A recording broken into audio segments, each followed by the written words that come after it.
આજે આપણે આ વિડીયોમાં સાક્ષાત ભગવાન જગન્નાથજીની એક એવી અતિ પવિત્ર કથા જો તમે અષાઢી બીજમાં સાંભળી લો ને તો તમારા જન્મોજન્મના પાપ ધોવાઈ જાય અને આખા જગતનો જે આધાર છે એ કાળિયા ઠાકરની મહેરબાની તમારા પર વરસી જાય। તો વ્હાલા ભક્તો, વાર્તાની શરૂઆત કરીએ એ પહેલા કમેન્ટ બોક્સમાં એકવાર આખોય હરખ કરીને જય જગન્નાથ લખી નાખો અને ભગવાનના આ પવિત્ર મંત્રનો જાપ કરીએ।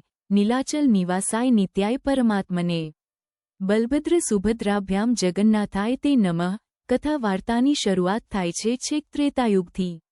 રામાયણના સમયમાં જ્યારે પ્રભુ શ્રી રામે ઓલા ઝાડ પાછળ છુપાઈને વાલીનો શિકાર કર્યો હતો ત્યારે મરતી વખતે વાલીએ રામચંદ્રજીને પૂછ્યું હતું કે હે પ્રભુ, મારો વાંક શું કે તમે મને આમ છુપાઈને બાણ માર્યું? ત્યારે દયાળુ રામે એને વચન આપ્યું હતું કે અત્યારે જે કર્મ થયું છે એનો ન્યાય આવતા યુગે થશે।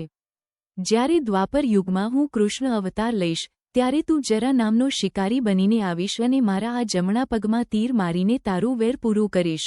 વખત વહેતો ગયો અને દ્વાપર યુગ આવ્યો।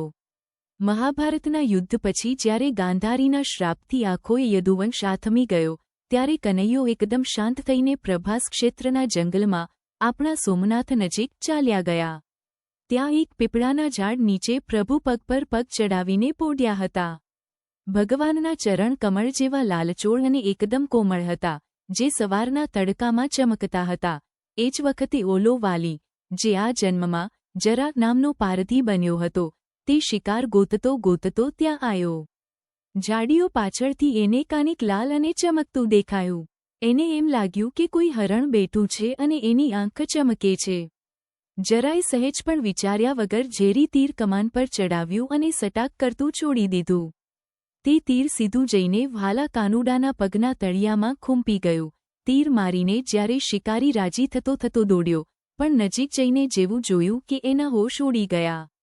ત્યાં કોઈ હરણ નહોતું, ત્યાં તો આખા બ્રહ્માંડનો નાથ, દ્વારકાનો રાજા કનૈયો લોહીલુહાણ હાલતમાં બેઠો હતો। પારધી ધ્રુજવા માંડ્યો, પ્રભુના પગમાં પડીને રડવા લાગ્યો કે હે નાથ, મને નર્કમાંની જગ્યા નહીં મળે, મને મારી નાખો। ત્યારે મોરલીધરે હસતા મુખે કીધું કે અરે ભલા માણસ, તું ચિંતા શું કામ કરે છે? આ તો પૂર્વજન્મનું વચન હતું, જે આજે પૂરું થયું। પ્રભુએ એને આશીર્વાદ આપી વિદાય કર્યો અને પછી પોતાનો દેહ ત્યાગીને વૈકુંઠ સીધાવ્યા।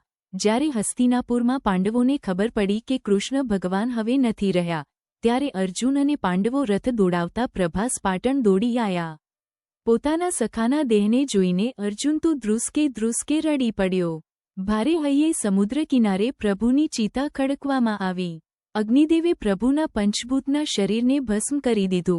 પણ અરે ભક્તો, ત્યાં એક એવો ચમત્કાર થયો જેની કોઈ કલ્પના ન કરી શકે।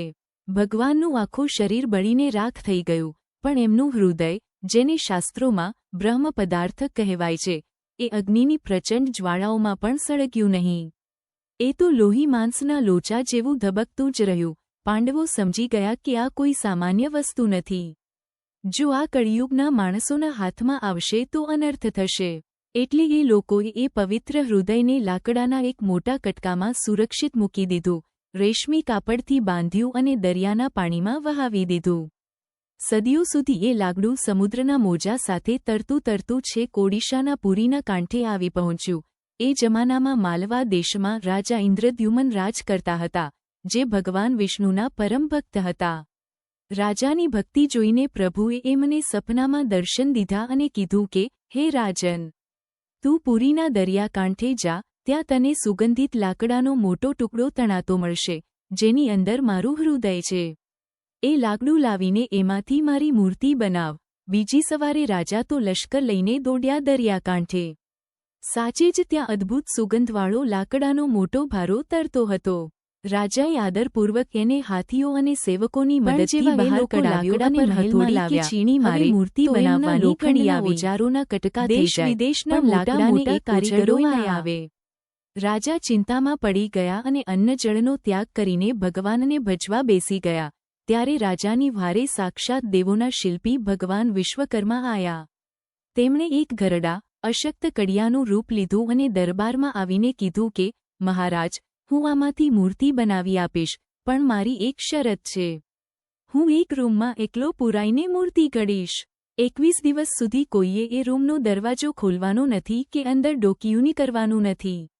જો કોઈએ દરવાજો ખોલ્યો તો હું કામ અધૂરું મૂકીને ગાયબ થઈ જઈશ. રાજાએ શરત મંજૂર રાખી.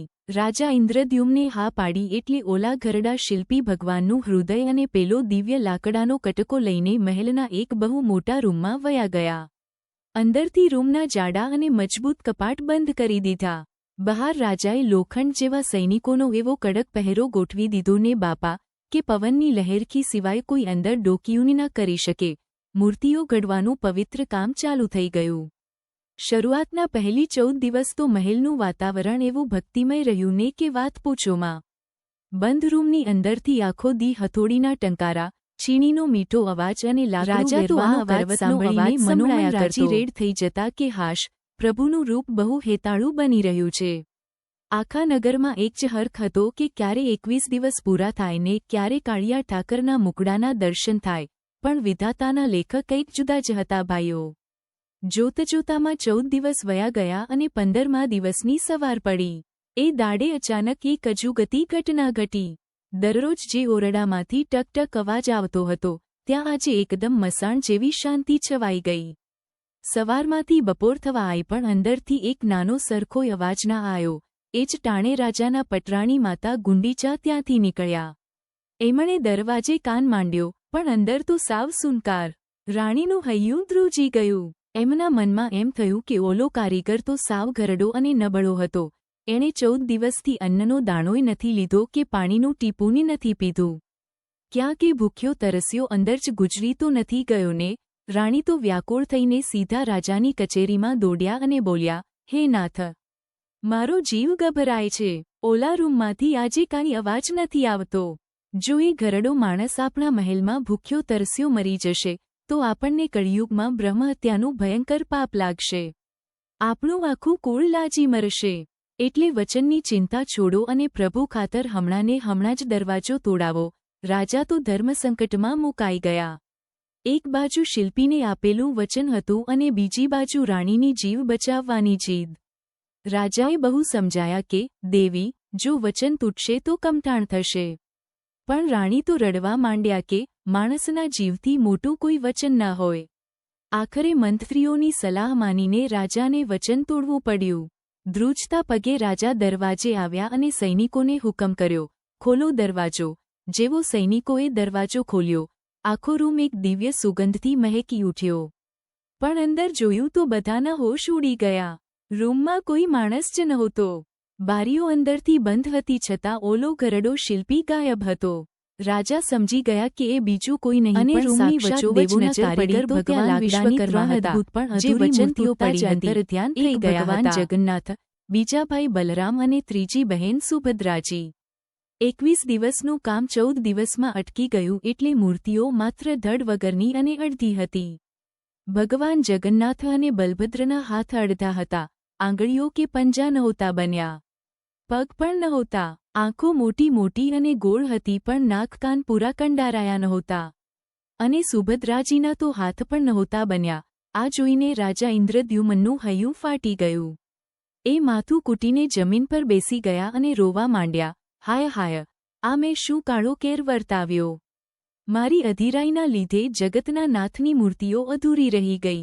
આવનારી પેઢીઓ મને ક્યારેય માફ નહીં કરે. રાણી પણ પોતાની ભૂલ પર પસ્તાવો કરવા લાગ્યા.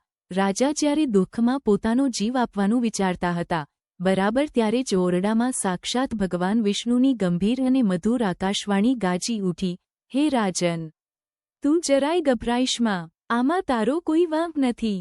આ તો મારી જ લીલા હતી. હું કળિયુગના માણસો સામે આ જ અડધા અને અનોખા સ્વરૂપે પ્રગટ થવા માંગતો હતો, એટલે જ મેં આ દરવાજો ખોલાવ્યો. ભગવાને હસતા મુખે એનું રહસ્ય ખોલતા કીધું, હે રાજા, ભલે મારા હાથ અડધા છે, પણ આ અડધા હાથે જ હું મારા ભક્તોને ગળે લગાવીશ અને આશીર્વાદ આપીશ. ભલે મને પગ નથી, પણ જો મારો કોઈ ભક્ત સાચા હૃદયથી મને સાથ પાડશે ને, તો એની વારે દોડવા માટે મારે પગની કોઈ જરૂર નથી. હું પલભરમાં ત્યાં પહોંચી જઈશ. અને આ મારી મોટી મોટી ગોળ આંખો સદાય મારા ભક્તો પર નજર રાખવા માટે છે. માટે તું આજ મૂર્તિઓની પૂરીધામમાં સ્થાપના કર. આ મારું જગન્નાથ સ્વરૂપ કહેવાશે. લાકડાની એ આકાશવાણી મૂર્તિની સાંભળીને રાજાના ધબકારાનો સાફ આવ્યો. અવાજ આવતો હતો. રાજા ધબ જ્યારે ધબ, મૂર્તિની સાવ ધબ ધબ. નજીક ગયા આ અને એ જ ભગવાન કૃષ્ણ જગન્નાથનું ભગવાનના પવિત્ર હૃદય પાસે હૃદય કાન હતું માંડ્યો. જે ચિતામાં ત્યારે પણ એમના નહોતું રૂવાડા બળ્યું. ઊભા થઈ ગયા. એ જ સાક્ષાત બ્રહ્મ પદાર્થ આજે જગન્નાથજીની લાકડાની મૂર્તિમાં ધબકતો હતો.